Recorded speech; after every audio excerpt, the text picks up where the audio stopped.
Harley Quinn Season 4, Episode 10. I'll be honest with you guys, do not have a lot of things to say about this episode. So here's what I'm going to do. I'm going to give you a quick review of the episode. And then I'm going to jump into some DC news that came out today. And then we'll talk about that stuff. And then that'll be the video. Even though the video is titled Harley Quinn Season 4, Episode 10 review. Anyways, I like this episode. This is my least favorite season of the show just because I feel like when the season started, I was like, okay, you're doing interesting things, you change up the dynamics. And season 5 looks just like it's also going to do that, but my main problem was the humor was just not as strong. And I just kind of got bored towards the end. I don't know why, it just didn't click for me. This episode seems like next season we're going to have Gotham City Sirens, or we're going to have like Birds of Prey. I mean, they literally say that in the episode. And it's revealed that Nightwing was being revived by what looks like Ra's al Ghul type shit. So cool. And then they dropped the so yeah, I thought it was a fine episode. That's all I really have to say about it. I like where we're going for next season. I think that's cool. I feel like last year's finale though to last year's season was way better.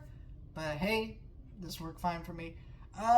Next thing I want to say is they dropped the trailer that after you watch this episode, it will immediately start playing a trailer for Kite Man, which is a spin-off show for this show that we had heard was coming down the pipeline. I was kind of concerned about it because we hadn't heard anything about it. It seemed like the kind of show that would get canceled, especially since there's been really no buzz for the character of Kite Man.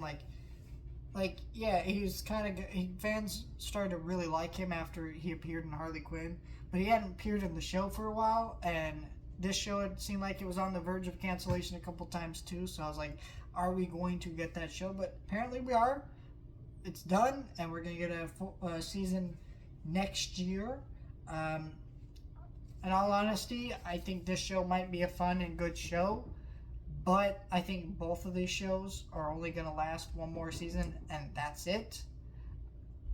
I just feel like the online reception to this latest season of Harley Quinn has not been very good.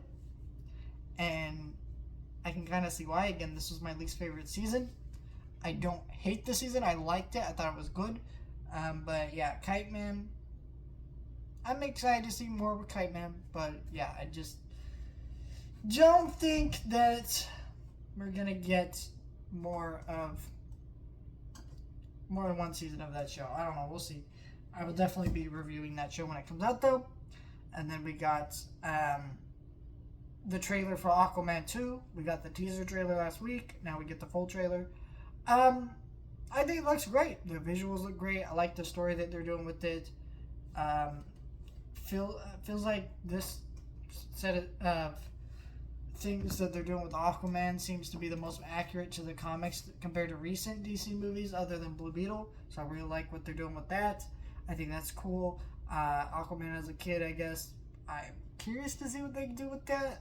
I feel like it's going to be a plot point in the movie where, like Matt mentions in the trailer, is threatening Aquaman's family. That's his family, so we'll see. I really like that. And yeah, I think there's some cool things that are going to go down with this movie, but will it do well? I think it will still make pretty good money overseas. In America, not so much. But also, it could because, December is a pretty good movie going season, and there's nothing out in December. There's like 3 movies I can think of off at the top of my head. The Color Purple, Wonka, and this. So I think it may do great because there's not much competition this year, especially since the writer's strike. And there'll probably be more movies that are listed to come out in December that will move.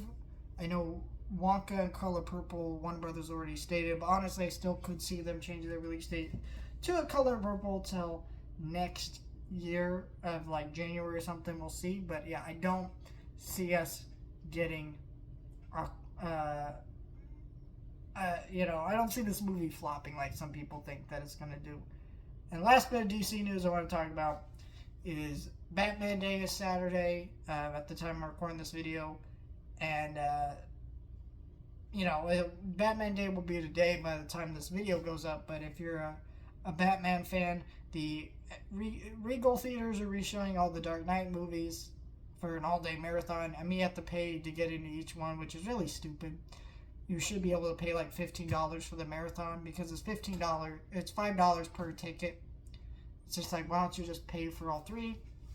But I get why they have the option because I think some people are just going to show up for the Dark Knight, and then others are just going to show up for Batman Begins, and then no one's going to show up for the Dark Knight Rises. So, I don't know. I think that's cool. Comic book shops are going to give out free stuff. And yeah, that sounds fun. I'm not going to do any of that. I'm going to go to a comic book shop with my cousin. He's been begging me to go watch Blue Beetle, so I'm going to go take him to do that. You know. And then and then I'll probably go home and watch Batman Mask of the Phantasm on 4K because I still haven't popped this in yet. I was going to watch it like a couple days ago, and then I was like, oh yeah, Batman Day Saturday. I'll just wait. So, yeah, some cool DC news. If you're a DC fan, get hyped. Batman.